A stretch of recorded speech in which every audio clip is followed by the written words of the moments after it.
ही आहे कोकणातली जानी मानी पिलकरीण. मी असं मुद्दाम बोललो पिलकरीण बिकॉज आहे ना, एक कोंबडी आहे आणि गावठी कोंबडी आहे आपली, आणि तिची पिल ही आई, ही एका कोंबडीची एवढी पिला कालीवाली ना, मला वाटत नाही एवढी पिला. माझ्या मते तरी 10-12 तरी 10-12 किती आहेत?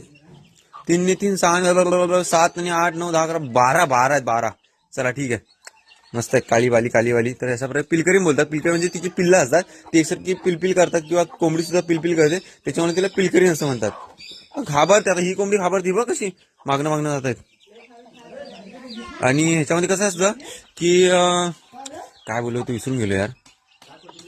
तर काय बोललो होतो यार, विसरून गेलो. चला एनिवे, हा मी हे बोलवतो की आता ही घाबरी पिलकरी नाही, काही पिलकरी असं असतात जर पिल्लू तिचा काहीतरी केला म्हणजे त्यांच्या भाषेत जर सांगितलं आई मला कोणतरी त्रास देतोय, तर एवढ्या धावून अंगावर येतात ना की बेकार धावून येतात. बट ही त्यातली नाही, ही बोचली नाही.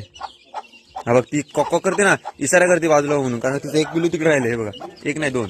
तर अशा प्रकारे असतात कोकणातल्या पिलकरी. टॅन टाडा अशाच प्रकारच्या कोकणातल्या रेल व्हिडिओ बघण्यासाठी चॅनलला सबस्क्राईब करा. आपल्या चॅनल सुद्धा आणि इन्स्टाला पेज सुद्धा आहे. So bye bye.